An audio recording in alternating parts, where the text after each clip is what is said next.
"Take him into the children's prison," he said. "Give him a private room.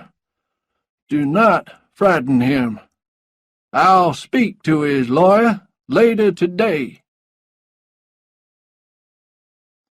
Mark and Diane were in their room talking about the fire and all the things they had lost. They whispered because they didn't want Ricky to know about the fire yet. Ricky was awake. His eyes were open, but he was staring at the ceiling without saying a word or moving at all. There was something Mark didn't say to Diane, something that worried him. Maybe the fire wasn't an accident. Could it be another message from the man with the knife? Trailers didn't usually burn down at 4 o'clock in the morning. There was a knock at the door. Mark opened it. 2 men entered the room. "Memphis Police here. Detective Nassar and Detective Clickman.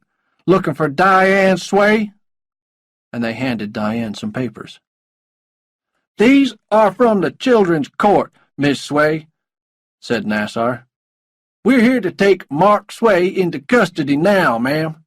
The judge wants to see him in court this afternoon." "What?"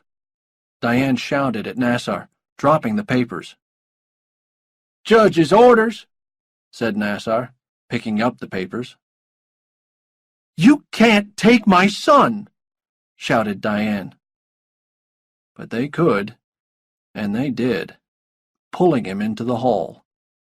Diane ran after them, grabbed Mark, and screamed. Nassar held Diane, and Clickman tried to pull Mark away.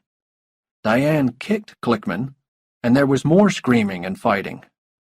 In the middle of all this, Ricky appeared at the door. He stared at Mark, who was held by Clickman. He stared at his mother, who was held by Nassar. Everyone stared at Ricky. His face was white, and his mouth was open. "It's okay, Mom. I'll go," said Mark. "Look after Ricky. And call Reggie. Tell her to come to the prison."